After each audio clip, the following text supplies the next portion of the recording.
কুষ্টিয়ায় শেষ মুহূর্তে ঈদের কেনাকাটা জমে উঠেছে। শহরের মার্কেটগুলোতে এখন ক্রেতাদের উপচে পড়া ভিড়। বৃহস্পতিবার ২৭ মার্চ সরেজমিনে গিয়ে দেখা যায় বাহারি ডিজাইনের পোশাকের দিকে আকর্ষণ ছোট বড় সবার।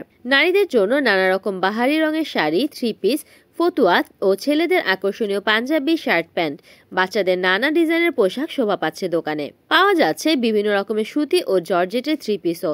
ইতোমধ্যে ক্রেতা সামলাতে কুষ্টিয়ার দোকানিরা অতিরিক্ত লোক নিয়োগ দিয়েছেন। প্রতিদিনই সকাল থেকে শহরের প্রধান সড়কগুলোতে রিকশা, ভ্যান, সিএনজি ও অটোরিকশার চাপে অধিকাংশ সড়কে ভয়াবহ যানজটের সৃষ্টি হচ্ছে। শহরের মজমপুর থেকে শুরু হওয়া এনএস রোড কেন্দ্রিক দোকানগুলোতে ক্রেতাদের ভিড় লক্ষ্য করা গেছে। শহরের Islamia college market, Tamizuddin super market, Kushtia high school market, Chand Sultana school market, Shatabdi Bhaban market, Zila Parishad market, Bangabandhu super market, Rajab Ali মার্কেটের দোকানগুলিতেও ক্রেতার ভিড় লক্ষ্য করা গেছে। বিসমিল্লাহির রহমানির রহিম। আমি Mohammad Abdul Hannan, NS road Kushtia star optical.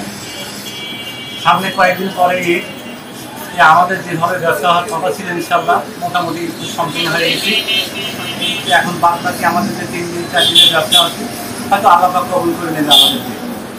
বর্তমানে সবাই অবস্থায় ভালো, ব্যবসা বাণিজ্য সবারই টুকটাক ভালো। কেউ বলতে পারবে না যে আমার অমুক হয়েছে তমক হয়েছে, এরকম কোনো ব্যাপার না। যার যার অবস্থানে সে মোটামুটি ভালো হবে ইনশাআল্লাহ। আমার নাম মোহাম্মদ শরীফুল ইসলাম, আমার দোকানের নাম রূপজান ফ্যাশন। তো এবার ঈদে আমি যতটুকু আশা করছি ইনশাআল্লাহ আশা অনুরূপ বেচাকেনা হয়েছে। তো আগামী যে 3 দিন আছে আশা করছি আরও আশা অনুরূপ বেচাকেনা আমরা করতে পারবো, এই আশা আমি ব্যক্ত করছি।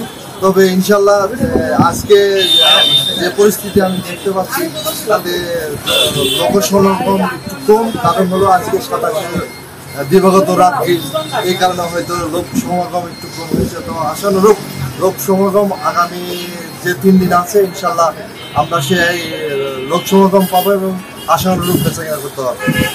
আমি সাব্বির আহমেদ ইমন, আমাদের দোকানের নাম হচ্ছে ফ্যাশন সিটি, কুষ্টিয়া ইসলামিয়া কলেজের মেন গেটের সাথে অবস্থিত। তো এখন হচ্ছে 26 রোজা, আমাদের এবার ঈদের শপিং বেশ ভালো মতোই শেষ হলো, এখনও চলছে। তো এবার ঈদে আমাদের কালেকশন ছিল হচ্ছে পাকিস্তানি ড্রেস, মূলত পাকিস্তানি ড্রেসগুলো আমরা এবার বিক্রি করার চেষ্টা করছি। পাকিস্তানি ফার্সি ছিল, আরও অনেক আফগানি ছিল, এগুলোর সাথে আরও ছিল ফ্রক। তো বেশ ভালো মতোই আমাদের বেচাকেনা শেষ হলো, এখনও চলছে। সামনের দিনে আশা করি আরও কয়েকদিন আছে, এখনও আমাদের বেচাকেনাটা ভালো হওয়ার আশা করি। কুষ্টিয়া ঈদের বেচাকেনা চলছে আলহামদুলিল্লাহ, বেচাকেনা চলছে। আগামী এখনও 3-4 দিন বাকি আছে, আমরা আশা করি আরও ভালো বেচাকেনা হবে। তুলনামূলক লাস্টের দিকে এসে দেখছি কাস্টমার অনেক কম। হ্যাঁ, দেখা যাক আগামী দিনে কাস্টমার বাড়ে কিনা। আজ 2-3 দিন বেচাকেনা একটু মিডিয়াম আকারে যাচ্ছে। ইনশাল্লাহ আশাবাদী আগামী 2-3 দিন অনেক বেচাকেনা। কুষ্টিয়ার লেটেস্ট গেঞ্জি কর্নার ব্যবসা মোটামুটি ভালোই হচ্ছিল, এখন রোজার লাস্টের দিক বেশি হয় বেচাকেনা, কিন্তু এখন এবার দেখা যাচ্ছে আস্তে আস্তে একটু কমে যাচ্ছে।